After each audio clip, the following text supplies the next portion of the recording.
국민의힘 김기현 원내대표가 국회 연설에서 정부 여당의 586 운동권 세대를 꼰대 기득권 세력이라고 비판했습니다.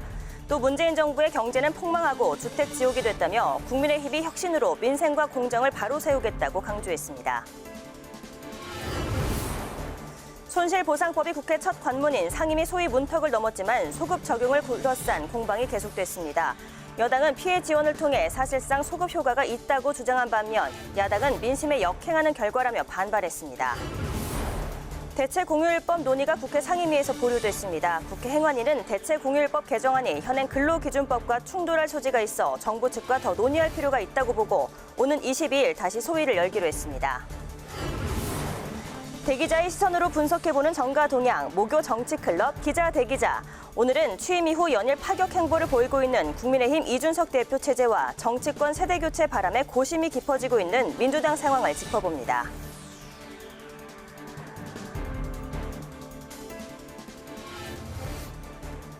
여러분 안녕하십니까? 6월 17일 의정 종합뉴스 뉴스엔 시작하겠습니다. 국회는 어제 민주당 송영길 대표에 이어서 오늘은 국민의힘 김기현 원내대표의 교섭단체 대표 연설을 들었습니다. 김 원내대표는 정부 여당을 꼰대, 수구, 기득권 세력으로 표현하며 경제, 일자리, 부동산 정책을 강하게 비판했는데요. 취재기자 연결해 자세한 소식 알아봅니다. 네, 박지영 기자. 네, 국회의사당에 나와 있습니다. 네, 현장 소식 전해주시죠. 네, 국민의힘 김기현 원내대표로 선출된 이후 첫 교섭단체 대표 연설에 나섰습니다. 연설의 키워드는 민생과 공정이었는데요. 김 원내대표는 문재인 정부와 민주당을 이끄는 586 세대를 꼰대, 수구, 기득권 세력이라고 비판하고 온갖 불공정과 반칙, 특권으로 국가를 사회화하고 있다고 지적했습니다. 또 정부의 경제와 일자리, 부동산 정책 기조가 오히려 민생을 힘들게 만들었다고 지적했는데요. 소득주도 성장 정책 때문에 경제가 폭망하기 시작했고 친귀족 노조와 반기업 정책이 오히려 일자리를 없앴다고 밝혔습니다. 25번의 부동산 규제와 임대차 3법은 주택 지옥을 만들었다고 주장했습니다. 그러면서 국민의힘이 혁신의 바람으로 민생을 챙기고 공정을 바로 세우겠다고 강조했는데요. 특히 부동산과 관련해 종부세, 양도세 부과 기준을 12억으로 올려 국민 세 부담을 줄이고 청년과 실수요자를 위해 대출 규제를 완화하겠다고 약속했습니다. 김기현 원내대표의 연설 내용 잠시 들어보시죠. 꼰대, 수구, 기득권, 이 꼰수기에게 우리 미래를 맡길 수는 없습니다. 꼰수기에게 어떻게 민생과 공정을 맡길 수가 있겠습니까? 이것이 제 얘기가 아니고 청와대와 집권 여당을 바라는 국민들의 시선입니다. 주거 사다리의 복은 우리 국민의힘이 하겠습니다. LTV, DTI 대출 기준을 현행보다 최대 20%포인트까지 상향 조정해서 대출 규제 완화하고 취득세 감면하겠습니다. 네, 박지영 기자. 김기현 원내대표의 연설을 들은 여야의 반응이 궁금한데요. 네, 더불어민주당은 품위와 미래의 비전을 찾아볼 수 없었고 근거 없는 비난과 막무가내 주장만 난무했다고 혹평했습니다. 특히 경제 문제에 대해 민주당과 정부 탓하기에 급했고 부동산 규제만 풀면 모든 것이 해결될 것 같은 규제 완화 만능주의에서 벗어나지 못했다고 지적했습니다. 그러면서 김 원내대표가 민생을 최우선 가치로 삼겠다고 했는데 약속을 지키려면 입법 바리케이드부터 치우길 바란다고 밝혔습니다. 정의당도 반문 바람만 있고 혁신 바람은 없었다고 비판했고요. 특히 국민의힘이 제시한 부동산 재개발과 감세는 부동산 특권층이나 오를 수 있는 것이라고 지적했습니다. 또 노동자를 대표하는 정당인 만큼 노동관계법 개정보다 시급한 건 죽지 않고 일할 권리를 지키는 중대재해법 사각지대를 보완하는 것이라고 강조했습니다. 네. 네, 박 기자, 남아있는 6월 임시국회 일정도 전해주시죠. 네, 다음 주 화요일부터 목요일까지 사흘 동안 대정부 질문이 예정돼 있습니다. 화요일 첫날에는 정치, 외교, 통일, 안보, 둘째 날에는 경제, 마지막 날에는 교육, 사회, 문화 분야 순으로 진행됩니다. 또 민생법안 등 안건 처리를 위한 본회의는 29일과 다음 달 1일 두 차례 열릴 예정입니다.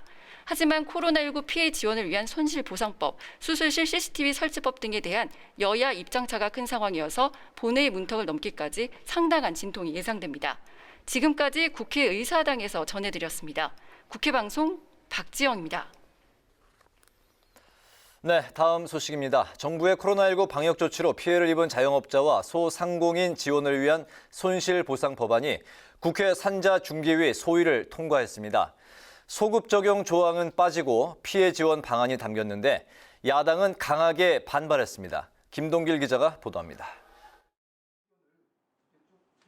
피해 지원이냐 소급 적용이냐를 두고 어젯밤 늦게까지 여야가 팽팽히 맞선 국회 산업통상자원중소벤처기업위원회 소위. 이견이 좁혀지지 않자 여당은 수적 우위를 앞세워 표결 처리에 나섰고 국민의힘 의원들은 항의 표시로 표결 직전 퇴장하면서 법안은 통과됐습니다. 쟁점이었던 소급 적용 조항은 빠졌습니다. 다만 과거 발생한 피해에 대해서도 지원을 할 수 있도록 했습니다.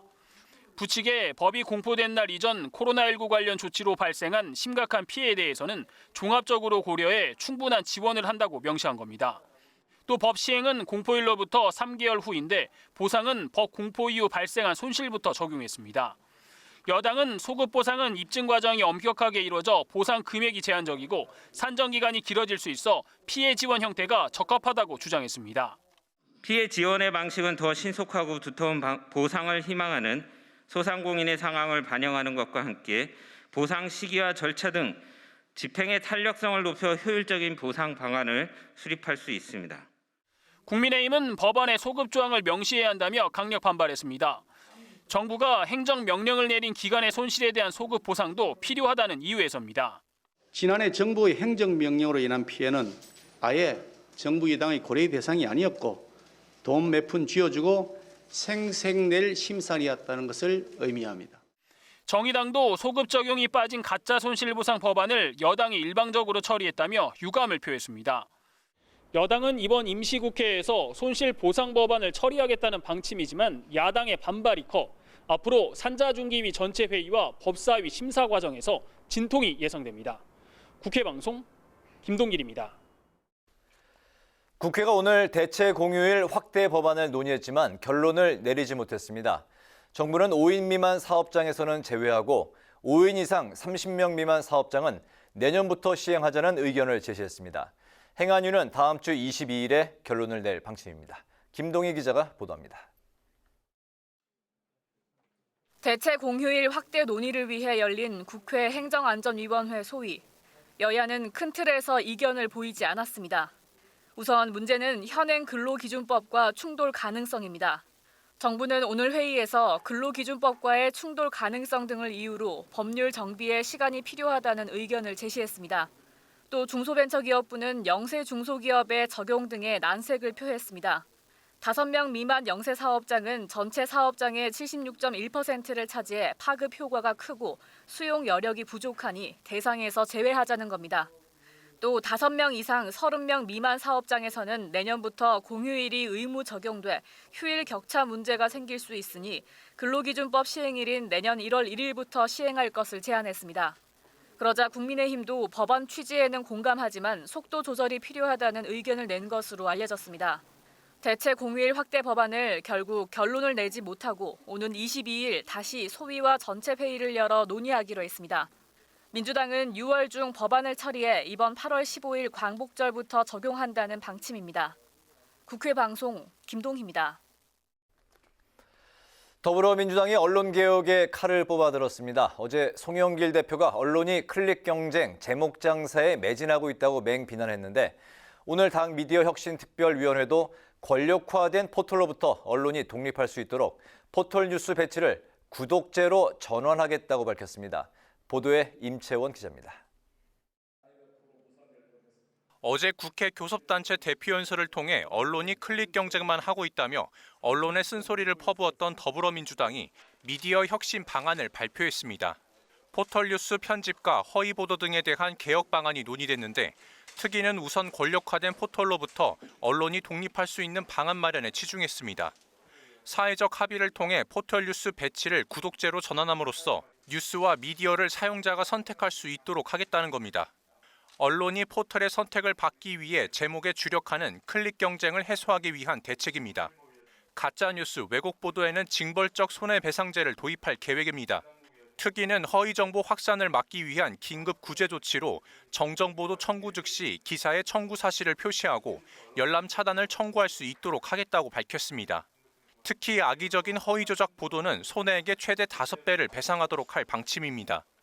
특위는 공영방송사 KBS와 MBC, EBS의 이사 추천 제도를 정비해 정치적 후견주의를 타파하겠다고 밝혔습니다.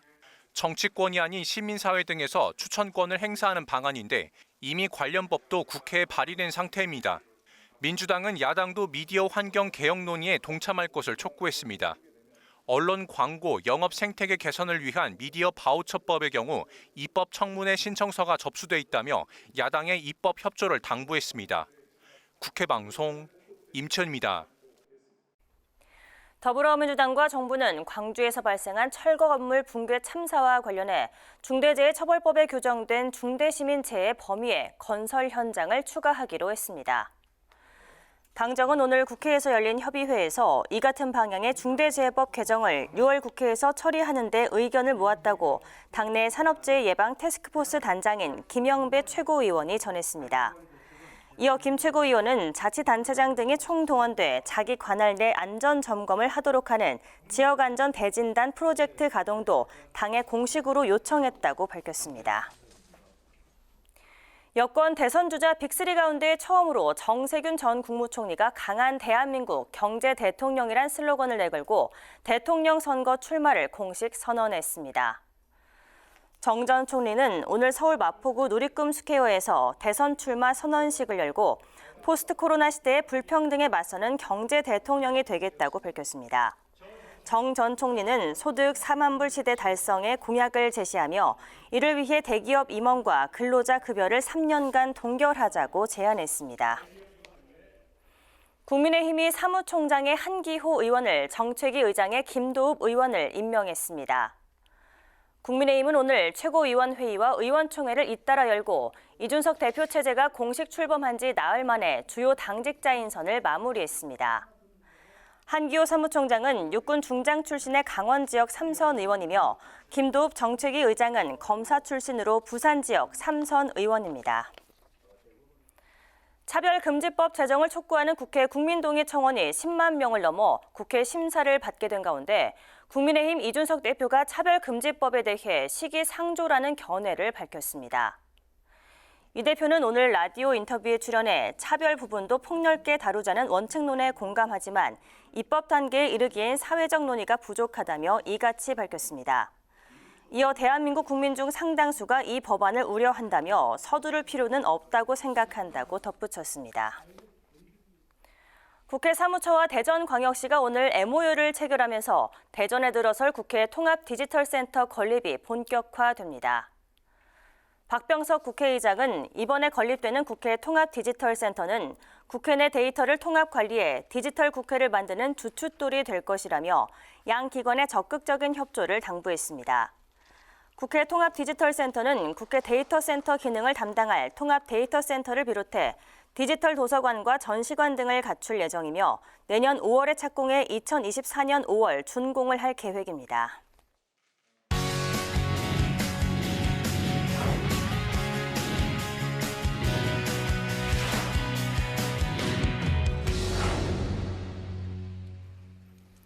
네, 오늘 이슈 분석 김희연 기자와 함께합니다. 김 기자, 어서 오십시오. 안녕하세요. 네.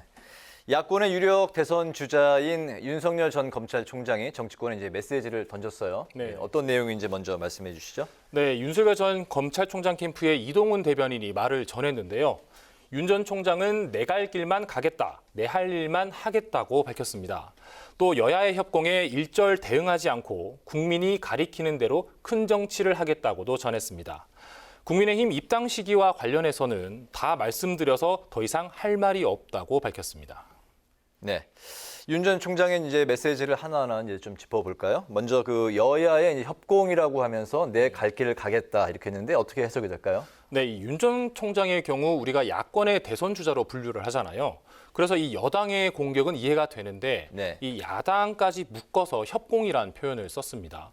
이 국민의힘 이준석 대표가 8월 말 입당 압박을 한 것에 대한 반발로 보여지는데요.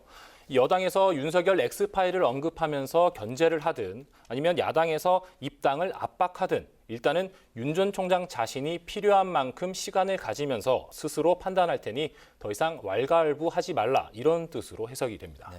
최근 그 윤 전 총장의 행보를 보면 국민의힘 입당 쪽으로 이제 무게추가 기우는 것 같았는데 그렇습니다. 이 메시지를 해석을 하면은 뭐 곧바로 들어가는 건 아니다라는 이야기인 건지 아니면 입당을 안 할 수도 있다는 건지 어떻게 해석을 하십니까? 네, 그동안 이준석 대표와 이 윤석열 전 검찰총장이 입당 시기를 놓고 서로 밀당을 해왔는데 네. 이 밀당의 분위기가 조금 더 심각해지는 모습입니다. 이 입당 시기와 관련해서 제가 좀 전에 말씀드린 것처럼 다 말씀드렸다, 더 이상 할 말이 없다 이렇게 밝혔는데 계속해서 이 구체적인 입당 시기는 숨기면서 모호한 입장을 유지하고 있습니다. 또 이 국민이 가리키는 대로 큰 정치를 하겠다라고 하면서 이 한두 달 더 민심을 살펴볼 것 같은데요. 이 민심에 따라 윤 전 총장이 물론 결론을 내겠지만 윤 전 총장이 내 갈 길을 간다고 한 부분을 놓고 입당보다는 혹시 이 제3지대 독자 세력을 구축하려는 건 아닌가 이런 관측이 나오고 있습니다. 다만 독자 세력을 구축한다 하더라도 내년 3월 대선에서 야권이 분열되면 사실상 이기기 어렵기 때문에 시기가 되면 야권 후보 통합에 나설 것 같은데요. 지금 윤 전 총장 측의 분위기로 봐서는 원샷 경선보다 단일화 쪽에 더 힘을 싣는 모습입니다. 네, 예전에 그 청문회 같은 데서의 이제 윤 전 총장의 이제 그 발언 화법을 보면은 굉장히 그 직설 화법이었는데 네. 최근에 이제 뭐 전원 정치를 통해서 이제 들으면 상당히 좀 애매모호하다는 이제 생각이 드는데 어쨌든 국민의힘 입장이 좀 궁금한데요. 이준석 대표의 반응이 나왔습니까? 네, 안 그래도 오늘 국민의힘 최고위원회의 직후에 기자들이 물었는데 이준석 대표의 발언 직접 들어보시죠. 뭐 제가 봤을 때는 그 대선을 앞두고 어차피 그 야권 단일 후보를 향한 각자의 어쨌든 조금 다른 생각들이 노정될 수는 있겠지만은 그러면서 이 대표는 잠재적인 당의 대선 주자가 될 수 있는 분들과 이견이 자주 노출되는 건 피하려고 한다고 덧붙였는데요. 이 입당 여부에 대해 밀당 정도는 괜찮은데 최악의 경우 야권 분열까지 갈 수 있기 때문에 계속해서 이 갈등으로 비춰지는 모습을 피하려고 하는 것 같습니다. 네. 여권은 이제 대선 소식도 이제 살펴보도록 하죠. 네. 그 정세균 전 국무총리 오늘 본격적으로 대선 공식 출마를 선언을 했네요. 네, 그렇습니다. 정 전 총리는 서울 마포구 누리꿈 스퀘어에서 강한 대한민국 경제 대통령을 슬로건으로 내세우면서 대선 출마 선언식을 열었는데요. 직접 들어보시죠.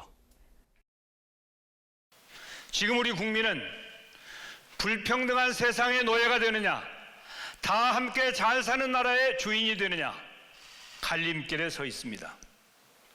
저 정세균, 대한민국의 모든 불평등과 대결하는 강한 대한민국의 경제 대통령이 되겠습니다. 네. 정 전 총리가 이제 경제 대통령이 되겠다고 이제 발언을 했는데 경제에 이제 방점을 찍었네요. 구체적으로 네. 어떤 정책이 나왔습니까? 네, 이 구체적인 계획으로는 이 4차 산업을 중심으로 새로운 혁신 경제 모델을 만들겠다고 밝혔습니다. 또 국민소득 4만 불 시대를 열겠다면서 사회적 대타협을 제안했는데요. 대기업 주주들에 대한 배당과 임원과 근로자들의 급여를 3년간 동결하고 그 여력을 하청 중소기업들의 납품 단가 인상과 근로자 급여 인상을 추진하자는 겁니다. 또 마지막은 청년층을 공략했는데요.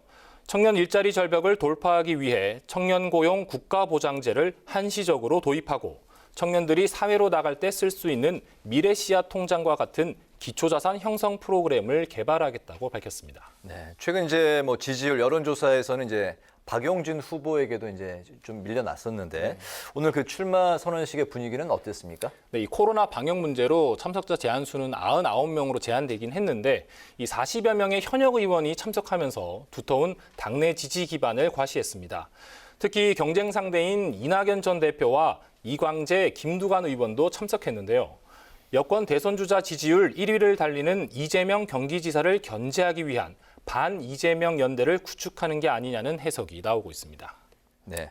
오늘 그 송영길, 이준석 여야 대표가 오늘 그 조금 전이죠. 5시에 이제 회동을 했는데 어떤 그렇습니다. 이야기들이 오고 갔습니까? 네, 이 회동은 이 국민의힘 이준석 대표가 취임 인사차 민주당 송영길 대표를 방문했는데요. 서로 덕담을 주고받으며 화기애애한 분위기였습니다. 이 송 대표는 이 대표의 당선에 대해서 여야를 넘어 우리 사회 청년들에게 자주적인 기상을 만들어줬다며 취임을 축하했고 합리적 보수에 새로운 희망이 보인다고 강조했습니다. 또 여야정 상설협의체 참여에 대해 너무 기분이 좋았다고 덧붙였습니다. 이 대표는 송 대표 취임 이후 개혁적인 모습에 긍정적으로 평가한다며 상설협의체를 비롯한 여야 간 협치 모델을 구축하자고 강조했습니다. 특히 이 대표가 송 대표의 정치적 경륜을 배우겠다며 즉석에서 식사 약속을 제안했는데 송 대표는 정치권에서는 현역이 밥을 사는 거라며 화답했습니다. 네, 누가 사든 어쨌든 뭐 이렇게 조만간 식사 자리에서 만남을 가지긴 하겠네요. 네, 그럴 것 같습니다. 네, 오늘 이슈 분석은 윤석열 전 검찰총장의 마이웨이 선언, 그리고 정세균 전 국무총리의 대선 출마 선언, 그리고 송영길, 이준석 회동까지 살펴봤습니다. 김현 기자 수고했습니다.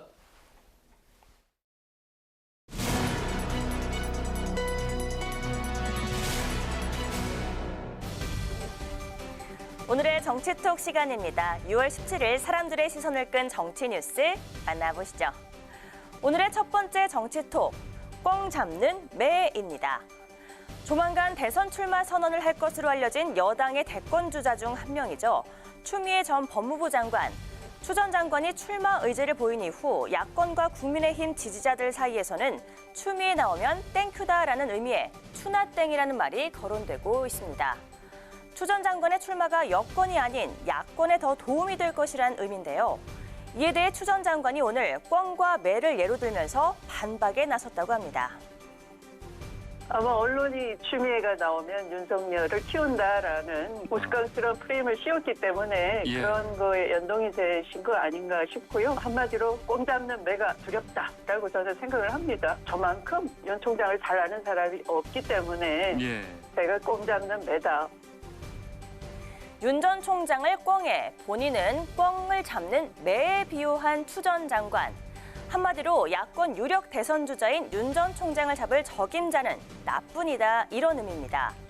한편 추 전 장관뿐만 아니라 야당의 대권 주자인 유승민 전 의원도 오늘 윤 전 총장을 향해 날을 세웠는데요. 어떤 얘기였을까요? 제가 조금 의아스럽게 생각하는 것은 정치를 시작하겠다라는 공식 선언을 안 하신 상태에서 대변인은 있고 이런 상태가 보니까 보통 우리 상식하고는 좀 안 맞고 애매한 상태에 있는 것보다는 빨리 링 위에 올라오는 게 그게 국민에 대한 도리 아니냐 생각합니다. 이렇게 여야 대권 주자들의 공세와 압박이 이어지자 윤 전 총장도 오늘 이동훈 대변인을 통해 입장을 밝혔습니다. 여야의 협공에는 일절 대응하지 않겠다. 큰 정치만 생각하면서 내 갈 길만 가겠다는 메시지였는데요. 대선 전국이 시작되면서 본격화되고 있는 대선 주자들 간의 신경전. 과연 진짜 꽝 잡는 매가 될 사람은 누굴까요? 이어서 오늘의 두 번째 정치톡. 외부 초대, 내부 반발입니다. 국민의힘 이준석 대표가 취임 이후 가장 먼저 추진할 변화라고 밝혔던 이준석표 혁신안이죠. 바로 대변인 공개 선발과 공직 후보자 자격 시험입니다. 먼저 대변인 2명과 상근 부대변인 2명을 선출하기 위한 공개 오디션이 다음 주부터 약 3주간 진행될 예정인데요. 서류 심사와 면접, 그리고 16강 토론 배틀로 최종 선발하는 정치권 초유의 공개 오디션입니다. 국민의힘은 심사위원도 진보 보수를 가리지 않고 다양한 패널로 구성하겠다고 밝혔는데요. 이 범위가 청와대까지도 해당되는 걸까요? 이 대표가 이철희 정무수석에게도 외부 심사위원직을 제안한 것으로 알려져 눈길을 끌었습니다. 어떻게 된 일일까요? 대변인 얘기가 나와서 진짜로 그 토론 배틀로 뽑으시려고 그러냐 그랬더니 그렇다고. 그래서 뭐 자연스럽게 심사위원으로 오면 어떠냐 그래서 저는 부르면 갈게요. 그랬더니 오시면 좋죠. 심사료는 못 드립니다 이러더라고요. 친하니까 득담을 주고받은 얘기인데 이게 다큐가 돼 있다. 그래서 간다면 휴가 내고 가야 되겠죠. 이준석 대표와 농담처럼 나눈 얘기였는데 기사화되면서 진지하게 고민을 할 상황이 됐다는 설명입니다. 주변 사람들은 부르면 가라고 조언했다는데요. 실제로 성사가 될지는 좀 더 지켜봐야겠죠. 그런데 이 대표가 추진하는 또 하나의 혁신안, 공천 자격 시험은 시작조 전에 반발에 부딪히는 모습입니다. 특히 지도부 안에서 먼저 공개적인 반대 목소리가 나왔습니다. 적어도 민주주의가 확립된 문명국가에서 선출직의 시험을 치게 하는 것은 저는 그런 예를 들어본 적이 없습니다. 특히 지역에 가면 무학이라도 무슨 컴퓨터 근처에도 가보지 못한 분도 선출직으로서는 정말 훌륭한 분들을 여러 번 배웠는데 이걸 일방적인 그 시험 제도로 걸러내겠다고 하는 것은 저는 심각한 문제가 있다고 생각하고요. 개인적으로는 반대 의견일 수밖에 없습니다. 공천 자격 시험과 관련해 당 내부에서 이렇게 반발이 제기되자 이 대표는 오늘 우려를 반영해서 최종안을 확정 짓겠다는 입장을 밝혔습니다. 일각에선 이 대표의 혁신안이 능력 지상주의라는 비판도 나오는데요. 우려를 딛고 과연 성공할 수 있을까요? 지금까지 오늘의 정치톡이었습니다.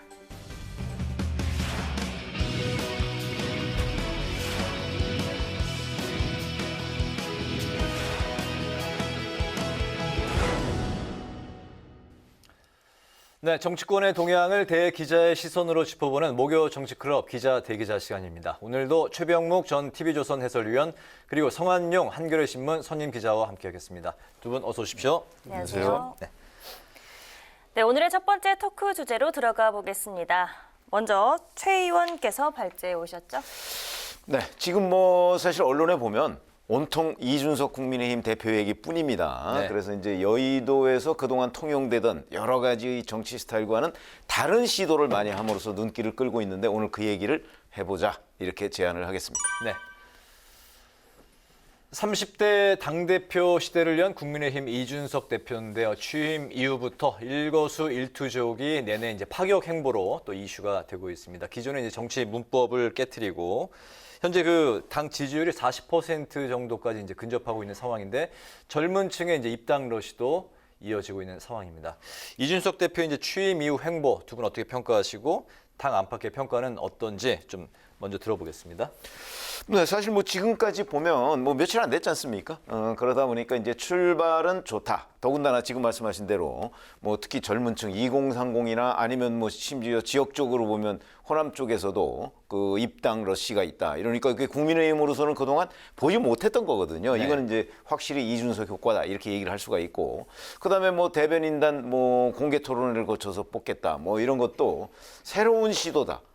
이제 이렇게 돼 있는데 네. 자 그러면 이게 이제 좋은 결과를 초래할 것이냐 하는 부분은 아직은 저는 미지수라고 생각을 합니다. 지금 국민의힘 지지율이 40%에 육박한다. 이거는 이제 좋은 결과를 가져온 것이죠. 그러나 이게 유지가 돼야 되지 않겠습니까? 그러니까 이런 점들이 이제 앞으로 차차 그 실적으로서 나타날 텐데 그 실적이 좋은 실적으로 나타날 것이냐 여부는 조금 더 지켜봐야 되겠다. 이렇게 생각합니다. 네. 당내 평가나 외부 평가나 다 비슷한 것 같습니다. 잘 하고 있다 이런 평가가 좀 압도적이고요. 이 젊은 유권자들이 이제 보수 정당에 이렇게 입당을 한다. 참 좋은 일입니다. 이 젊은 층이 이제 어디 정당에 입당을 해서 당원이다 그러면 좀 약간 창피해하는 그런 문화가 있는데 그게 좋은 게 아닙니다. 사실 정치에 관심을 많이 갖고 투표율도 높아야 되고 또 당원 가입해서 정당 활동도 하고 그렇게 해야 이제 정당도 발전을 하고 민주주의도 발전을 하는 거죠. 그래서 이런 혁신의 바람이 보수 정당에서 먼저 일기 시작했다. 우리나라 정치 전반적으로 아주 큰 틀에서 봐도 아주 바람직한 현상이고요. 그래서 저도 굉장히 개인적으로도 긍정적으로 좀 평가하고 있습니다. 네. 2030 젊은 세대의 정치 효능감이 이번에 아주 높아졌다는 그런 이제 평가도 있었는데요. 이번에 이제 그 이준석 대표가 또 이제 내걸고 있는 기치가 이제 공정 경쟁인데요. 말씀하신 대로 이제 대변인 공개 오디션이 이제 다음 주부터 시작이 되고 오늘 그 이철희 정무수석에게는 또 토론 배틀, 대변인 토론 배틀 그 심사위원으로 또 좀 나와달라고 부탁을 하니까 또 그러겠다고 또 대답도 또 했습니다. 참 기존에 없던 분위기가 많이 연출되고 있는 상황인데 또 내년 지방선거부터 공천 자격 시험도 도입하겠다고 했습니다. 이준석 표의 이런 혁신안 어떻게 성공할 거라고 보시는지 어떻습니까?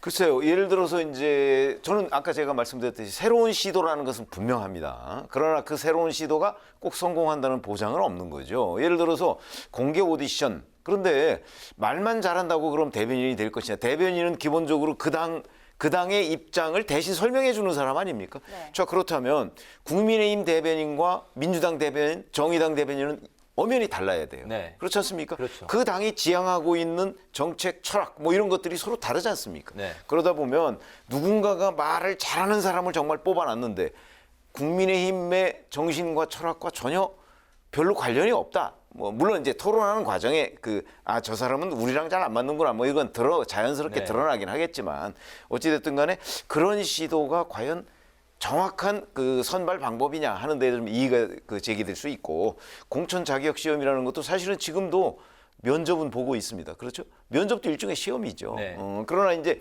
예로 들었던 것이 뭐 컴퓨터 활용 능력 뭐 이런 거란 말이죠. 아니 컴퓨터를 활용 못한다고 해서 정치를 못한다, 우리가 이렇게 얘기할 수 있는 건 아니거든요. 네. 그러니까 이제 공천 자격 시험이라는 걸 그게 뭐 인성을 본다든가 이런 거라면 저는 뭐 100% 동의를 하지만, 그게 아니고 어떤 기능적인 측면의 무슨 시험을 본다? 거기에는 제가 동의하기가 좀 어려워서, 공천 자격 시험이라는 거의 내용이 무엇인가에 따라서 그게 일반 유권자들 또는 국민들한테 뭐 좋은 의미로 받아들여질 수도 있고 그렇지 않을 수도 있겠다, 이런 생각입니다. 네. 네. 이제 뭐 공천 자격 시험이니까요. 김재원 최고위원이 이 일을 제기하는 것도 상당히 일리가 있습니다. 그러니까 좀 공부가 짧아도 선출직 공무원을 잘할 수 있고, 뭐 컴퓨터 좀 못하면 어떠냐. 국민의 대표로서, 주민의 대표로서 이제 다른 중요한 일을 많이 할 수 있죠. 그래서 그런 건 좀 조정을 하면 될 것 같고요. 아무튼 이렇게 하는 이유가 혁신을 하기 위한 목적이 있는 겁니다. 그래서 당 대표가 모처럼 몰고 온 어떤 젊은 보수의 바람, 혁신의 바람, 이런 것들은 긍정적으로 이어지지 않을까, 저는 그렇게 평가합니다. 네, 이렇게 이준석 대표 체제가 되면서 국민의힘에 많은 변화가 일고 있는 모습입니다. 이준석 대표 선출로 여야 간 또 협치가 이뤄질지도 관심인데요. 어제 김부겸 총리와 이철희 정무수석을 만나서 여야정 협의체를 갖자고 또 재가동 의지를 보였고요. 또 오늘은 민주당 송영길 대표와 첫 회동도 가졌는데요. 이준석 체제에서 여야 관계가 과거와는 조금 다를까요? 예, 다를 겁니다. 이건 조금 길게 보셔야 돼요. 과거에 황교안 대표, 그리고 이제 나경원 원내대표 이 체제에서 장외투쟁 많이 했어요. 광화문에 나가서 태극기 부대하고 섞여서 당원들 동원해서 집회도 하고, 또 국회에서 공수처하고 선거법 반대한다고 막 엄청나게 몸싸움들을 벌였고, 그 결과가 작년 총선 참패인 것입니다. 그래서 이제 우리 국민도 뭐 야당이 뭐 잘 싸워야 되지만 너무 그렇게 반대를 위한 반대, 또 장외 집회 이런 거 하는 거 좋아하지 않습니다. 그래서 그런 집단적인 어떤 교훈을 얻어서 지금 이번에 이준석 대표 체제가 출범했다, 이렇게 보기 때문에 이준석 대표도 그걸 잘 알고 있어요. 그래서 정부 쪽 여당 사람들 만나가지고 그전하고 다른 얘기들을 하고 있는 겁니다.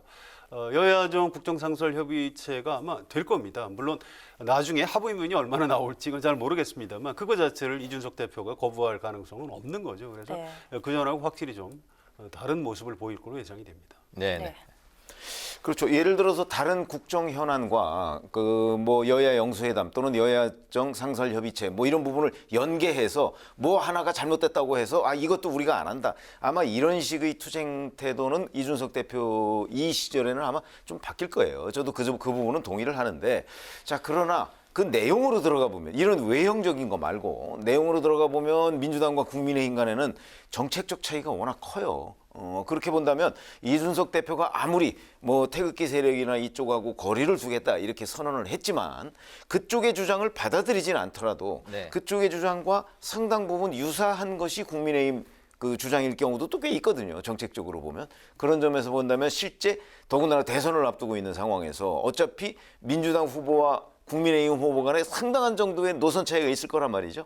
그렇게 본다면 실질적인 성과를 낼 수 있는 여야정 협의체 같은 것은, 그거는 저는 쉽지 않다고 봅니다. 그런 점에서 본다면 그 내용은 뭐 과거보다 훨씬 진일보한 형태로 그 여야 간에 협의를 하겠지만, 그 내부로 들어가면 뭐 일종의 인식의 차이 같은 거는 크게 좁혀지는 것이 쉽지가 않지 않겠는가, 전 이렇게 봅니다. 네. 여야정 협의체에서 만남과 이야기는 방식 등에 대해서는 이야기 많이 나올 수 있지만 실질적인 성과를 내기에는 한계가 있어 보인다는 말씀이시네요. 네, 알겠습니다. 이준석 이제 국민의힘 이제 대표에게 커다란 이제 과제 중에 하나가 이제 바로 야권 통합이 될 텐데 어제 그 안철수 국민의당 대표와 이제 그 회동이 있었는데 안 대표가 이제 당명을 새로 짓자 국민의힘의 이름을 이제 바꾸자고 조건을 걸었습니다.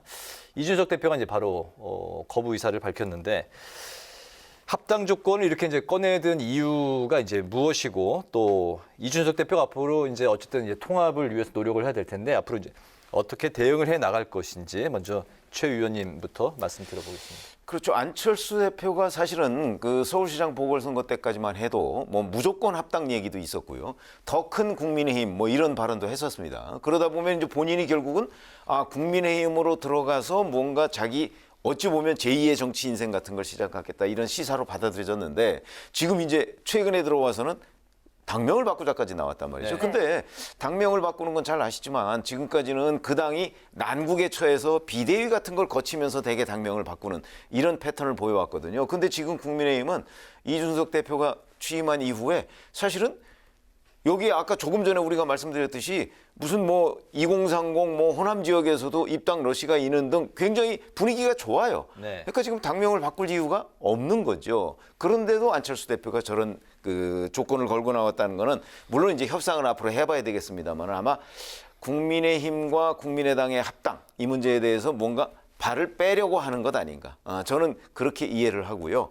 그럼 앞으로 이준석 대표는 그럼 이 부분을 뭐 잘 협의를 해 나가긴 하겠지만 만약에 당명 교체를 끝까지 고집할 경우에 아마 양당 간의 합당은 없던 일이 되지 않을까. 저는 이렇게 예상을 하고 있습니다. 네.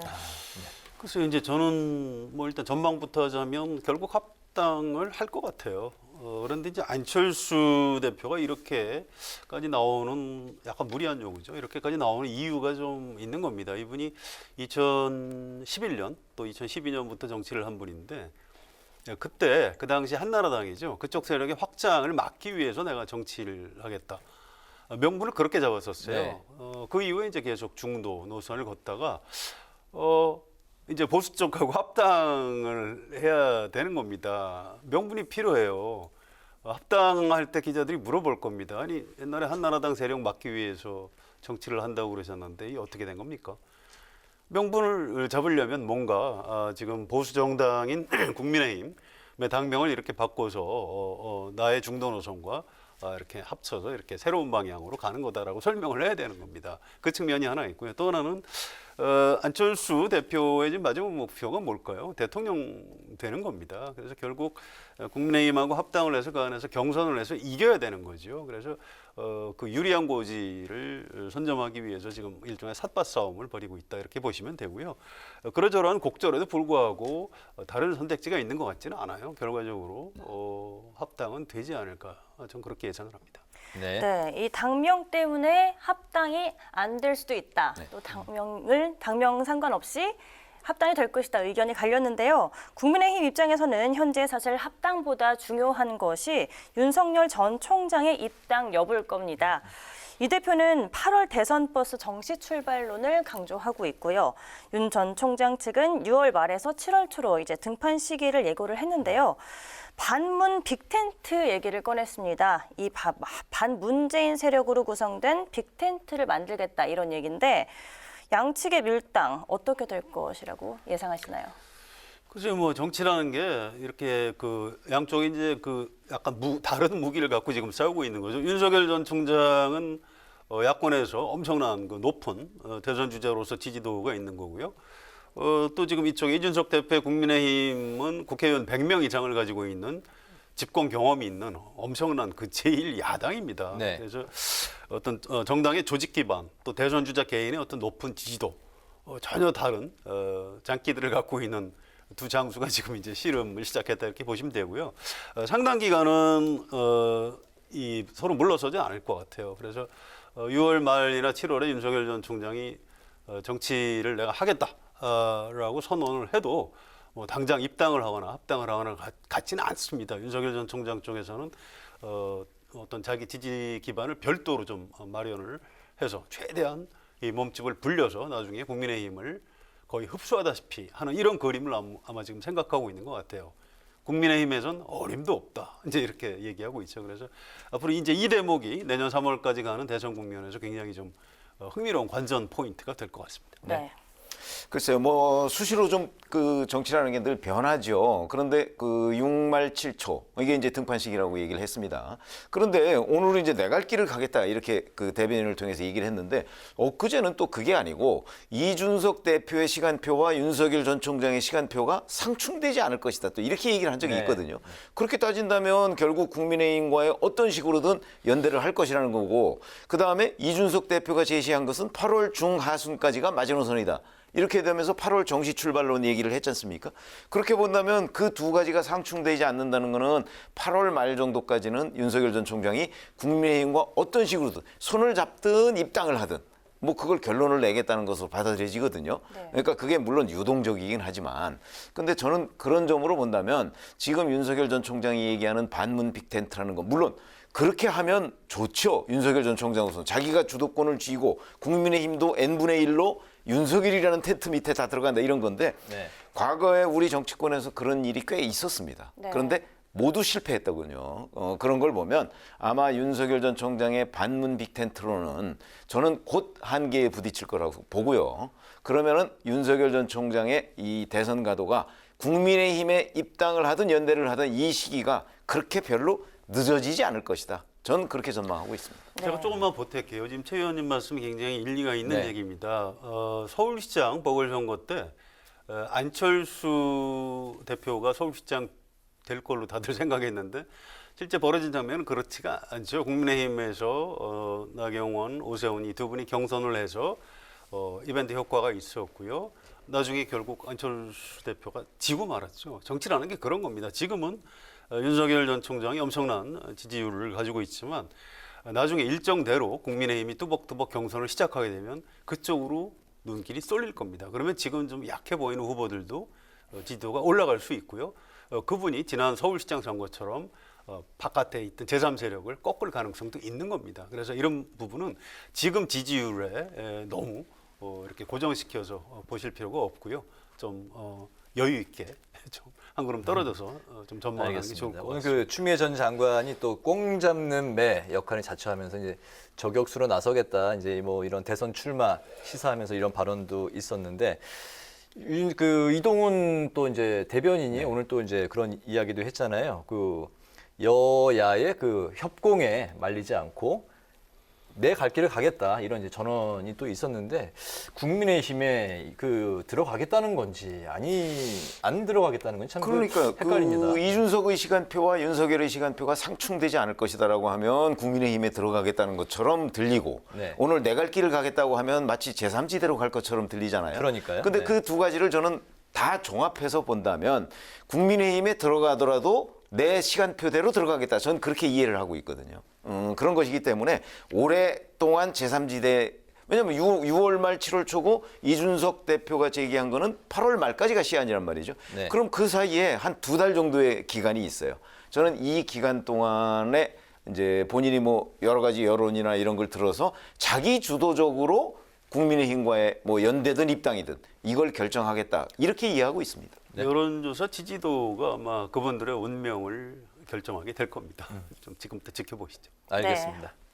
네, 이번에는 다음 이슈로 넘어가서 이야기를 나눠보도록 하겠습니다. 네, 성 기자님께서 발제해 오셨죠? 네, 이준석 대표 당선은 이제 여당에도 상당히 많은 영향을 미치는 것 같습니다. 여당 얘기를 좀 해보겠습니다. 네. 정치권에 불어닥친 이제 세대 교체 바람이 이제 민주당 여당에게도 큰 충격으로 다가왔을 텐데요. 송영길 민주당 대표가 어제 이제 교섭단체 대표 연설에서 청년을 21번이나 언급을 했고 특히 이제 눈길을 끌었던 게 청년 특임 장관 신설을 이제 제안을 했는데요. 이철희 정무수석이 오늘 한 라디오와의 인터뷰에서 임기 1년도 이제 안 남은 정부에서 과연 가능하겠느냐 의구심이 든다고 이제 이야기를 했는데 이게 실현 가능성이 있겠습니까? 어떻게 보십니까? 없죠. 없는 겁니다. 청와대 정무수석이 언론에 자꾸 나와서 인터뷰하는 것 자체가 좀 이상해요. 사실은 비서는 대통령을 이렇게 보좌하는 사람이죠. 뭐 아무튼 뭐 좋습니다. 뭐 나와서 안 될 일은 아니고요. 근데 대통령을 정무적으로 이렇게 보좌하는 최측근 참모가 이런 얘기를 했다는 거는 이제 가망이 없다 이런 얘기입니다. 이게 송영길 대표가 청년특임 장관 얘기를 사전에 대통령이나 청와대하고 조율을 안 했다는 증거죠. 사실은 좀 신중치 못했던 것 같아요. 이렇게까지 중요한 제안을 하려면 청와대하고 가능성을 어느 정도 타진을 해보는 게 맞을 겁니다. 이제 그거 없이 덜컥 꺼냈다가 바로 청와대 정무수석에 의해서 부인당하는 그 집권여당 대표로서는 지금 약간 망신살을 타고 있는 이런 장면인 것 같습니다. 네, 리더십에 좀 이제 타격이 있다는 말씀인데요. 네. 그렇죠. 아니 그리고 저는 이철희 정무수석 얘기가 맞다고 보는 것이 지금 1년도 안 남았습니다. 그래서 대선은 내년 3월 9일이고요. 이렇게 본다면 지금 청년 특임 장관을 이건 그야말로 어떤 정치적으로 뭔가 인기를 또는 관심을 끌기 위한 그런 방편에 불과한 것이지 사실 내용으로 들어가 보면 아니 그래서 뭐 국토교통부 장관이 없어서 그럼 우리나라 부동산 정책이 지금 이렇게 돼 있습니까? 그런 것처럼 내용을 뜯어보면 더욱더 공격받을 소지가 매우 많은, 물론 당청 간에 뭐 조율이 안 된 것도 그렇지만 내용을 보면 더욱더 문제가 있는 발언이었다. 저는 이렇게 생각합니다. 알겠습니다. 어쨌든 이 세대 교체 바람이 이제 불면서 민주당에서 86 세대 용태론이 이제 다시 나왔는데 이 부분은 어떻게 보십니까? 86세대가 벌써 그렇게 나이들이 많이 드는 건가요? 50대죠. 그래서 586이라고 하죠. 근데 어느 나라든 어느 시기든 50대 주로 남성들이 그 사회의 주류를 형성하고 있는 거죠. 이 86세대 용태론 이건 약간 좀 문제가 있어요. 말이 안 되는 주장입니다. 이게 86세대를 싫어하는 사람들이 있어요. 일단 그 윗세대가 싫어합니다. 지금은 아니지만 그 전에 뭔가 86들이 자꾸 밀고 올라오니까 싫어했고요. 또 그 바로 아래 세대도 싫어해요. 아우 저 형님들 때문에 내 그 앞길을 지금 저 사람들이 막고 있다. 그렇습니다. 네. 70년대생들 X세대라고 하죠. 그분들도 싫어해요. 특히 86세대들이 이제 학생운동을 했던 사람들이 많으니까 이 운동권 출신을 싫어하는 그런 세력. 아까 김기현 원내대표도 지금의 기득권으로 됐다. 뭐 이렇게 또 공격도 했었는데요. 네, 그러니까 그분은 같은 세대예요. 뭐 나경원, 뭐 김재원 이런 분들이 다 사실 86세대입니다. 그런데 자기들은 86이 아닌 것처럼 얘기를 해요. 왜 그럴까요? 그냥 이념적으로 이제 다르다 이런 얘기죠. 여기 이제 운동권에 대해서 아까 이제 그렇게 발언을 한 것 같습니다. 그렇죠. 네. 그러니까 이제 그거는 정당하지 않은 거예요. 그런데 한번 생각을 해보십시오. 어떤 한 세대가 이제 우리 세대는 역할을 다 했으니까 물러가겠다. 우리 저 밑에 세대 당신들이 이 세상을 이끌어봐라. 이런 적이 역사 일에 한 번이나 있었나요? 어느 나라에든. 이게 그런 게 아닙니다. 예, 뭐 장강의 뒷물결이 앞물결을 밀어낸다 이런 말이 있잖아요. 네. 세대 교체라는 거는 자연스럽게 일어나야 되는 거예요. 이번에 이준석 대표가 주호영 전 원내대표, 나경원 전 원내대표를 밀어냈잖아요. 이 86 세대 교체론이 여기서 입증이 된 겁니다. 이렇게 밀고 가야 되는 거예요. 이제 민주당의 문제인데 민주당 당연히 송영길 대표나 윤호중 원내대표 86세대죠. 그거 할 만한 나이가 됐으니까 이제 하고 있는 겁니다. 어떻게 해야 될까요? 그 밑에 세대에서 밀어내야 되는 거예요. 자연스러운 바람으로. 그렇습니다. 그런데 어떻게 했어요? 초선 의원들, 재선 의원들 목소리 냈다가 당내 좀 열성 당원들이 뭐라고 하니까 또 금방 또 이 목소리 낮추고.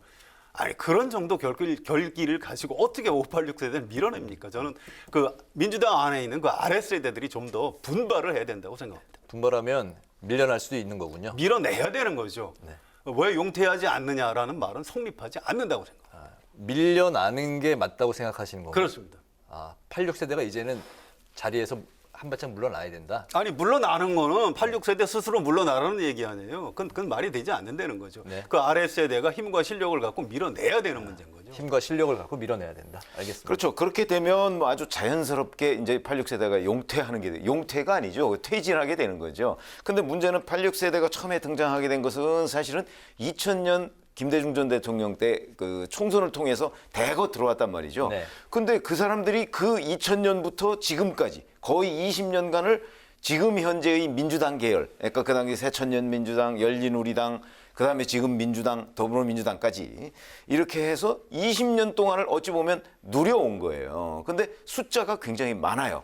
그러니까 지금 얘기하셨듯이 그 윗세대나 아니면 그 86세대의 밑에 세대들이 볼 때는 저 86세대라는 그 어떤 그 꽉 차 있는 저 세력이 워낙 커가지고 도저히 밀어낼 힘이 지금 붙이는 거다. 저는 이렇게 생각을 하거든요. 그런 점에서 본다면 누군가가 뭐 총선이나 이런 걸 통해서 인위적으로 좀 솎아내줬으면 이게 자연스럽게 숨통이 트일 텐데 지금 그런 게 없고, 그리고 그 밑에 세대는 아직 밀어낼 정도의 힘이 없고, 이러니까 이제 여러 군데에서 그 용태론이 나오는 거거든요. 누군가는 그 용태를 좀 이렇게 처음에 뚜껑을 딱 따주면 그러면 아마 뭔가 이렇게 풀릴 텐데 지금 아무도 그런 걸 안 하고 있거든요. 지금 이철희 정무수석 같은 경우가 86세대 용태론을 주장하면서 사실은 불출마를 선언했어요. 지난 총선 때. 네. 그런데도 불구하고 아무런 영향이 없어요. 이러면 아직은 이 그 민주당 내의 86세대들이 너무나 숫자가 많고 그 권력을 독차지하고 있다. 여기까지는 이제 분명해 보이는데 뭐 좀 아까 말씀하신 대로 결론은 결국은 그 밑에 세대가 힘을 길러서 밀어낼 수 있는 방향으로 그 해야죠. 지금 이준석 대표가 그 전 세대들을 밀어냈듯이 전 똑같은 현상이라고 봅니다. 네. 네, 저는 이렇게 세대를 나누면서 생각해 본 적이 없었던 것 같은데 이준석 대표 당선 이후에 97세대, 86세대, 2030세대 이런 단어가 굉장히 자주 듣게 되는 것 같습니다. 세대교체 바람에 유일한 97세대인 박용진 의원, 이 여권의 대권 주자 선호도 3위로 올라서면서 민주당의 대권 구도가 출렁이는 모습인데요. 이 정세균 전 총리도 오늘 공식 출마를 선언하면서 경제 대통령이라는 이야기를 들고 나왔는데 이 박 의원의 굳히기가 계속될까요? 아니면은 전정 총리 저는 뭐 이준석 바람이 계속 유지되는 한 박용진 의원도 이제 지금 민주당 대선 주자 중에서는 가장 어린 나이 아닙니까? 지금 네. 신살이니까. 그러면 그게 계속되는 한 박용진 의원이 수혜를 입을 것이다. 이렇게 생각합니다. 예, 워낙 지지도가 낮아서 3등 싸움을 하는 게 무슨 의미가 있습니까? 싸움을 하려면 1등 싸움을 해야죠. 박용진 의원은 50살이고요. 이재명 지사가 64년생이니까 57세입니다. 사실은 같은 세대라고 봐야 돼요. 같은 50대입니다. 그리고 나이보다 중요한 게 후보의 정책인 거죠. 뭐 미국의 젊은 유권자들이 버니 샌더스한테 열광했었는데 그분 나이 엄청나게 많으신 분이었어요. 그분의 혁신적인 공약 이런 것 때문에 젊은 유권자들이 지지했던 거고요. 과거에 김대중 대통령이나 노무현 대통령 20대에서 한 40대 유권자들이 굉장히 많이 지지했습니다. 그렇게 나이 많은 노인을 왜 지지했을까요? 그분들의 정책이 젊기 때문에 그렇게 지지했던 거죠. 이런 점들을 잘 생각해야 되는 겁니다. 박용진 의원이 내가 나이가 젊기 때문에 젊다? 그건 좀 곤란하고요. 실제로 젊은 공약, 젊은 정책 같은 건 좀 내놔야 되는 거죠. 생체학적인 나이보다는 마인드의 젊음이 중요하다. 그 말씀으로 이해를 하겠습니다. 네, 마지막으로 두 분의 한 줄 논평 한마디씩 듣고 오늘 시간 마무리할까 하는데요. 오늘은 성 기자님부터 들어볼까요? 예, 지금 말씀드린 거를 이어서 말씀드릴게요. 민주당 후보들이 이제 뭐 청바지 입고 또 무슨 게임 롤 이런 것 하고 해서 뭔가 젊은 유권자들의 지지를 받기 위해서 노력을 하고 있습니다. 그런데 크게 효과가 있는 것 같지는 않아요. 저는 그런 것보다도 2030 세대들이 지금 가장 고통받고 있는 일자리 문제라든가 이런 걸 획기적으로 개선할 수 있는 비전을 제시하면 2030 세대가 알아서 지지해 줄 것이라고 생각합니다. 그래서 오늘 한 줄 논평은 나이가 아니라 정책이 젊어야 한다라고 하겠습니다. 네. 지금까지 이준석 대표의 여러 가지 뭐 일종의 정치 실험에 대해서 저희가 말씀을 드렸는데, 자, 이게 이제 성공할 것이냐, 우리도 이제 전망을 하지 않았습니까? 그렇다면 성공 여부를 지금 가늠하기가 쉽지가 않죠. 그래서 저는 오늘의 한 줄 논평은 이준석은 시험 중 이렇게 했습니다. 시험의 결과는 나중에 봐야 되겠다. 이런 얘기입니다. 네. 알겠습니다. 예전에는 그 정치인들이 오히려 그 나이를 더 들어 보이게 하려고 좀 이렇게 여러 가지 외모도 그렇게 만든다고 했는데 요즘은 정치인들이 염색을 고민하는 사람들이 많이 늘어났다는 이야기를 들었습니다. 오늘 그 목요 정치 클럽 기자 대 기자 시간에서는 국민의힘 이준석 대표의 연일 파격 행보, 그리고 정치권 세대교체 바람으로 인한 민주당 상황을 중심으로 지금까지 성완용 한겨레신문 선임기자, 최병묵 전 TV조선 해설위원과 함께했습니다. 오늘 두 분 말씀 고맙습니다. 고맙습니다. 내일은 전국 대부분 지방에서 비가 조금 오다가 오후엔 그치겠습니다. 예상되는 비의 양은 5mm 안팎으로 많지 않아서 큰 불편함은 없겠고요. 더위가 주춤하면서 기온도 오늘과 비슷하겠습니다. 오늘 뉴스에는 여기서 마치겠습니다. 시청해주신 여러분 고맙습니다. 고맙습니다.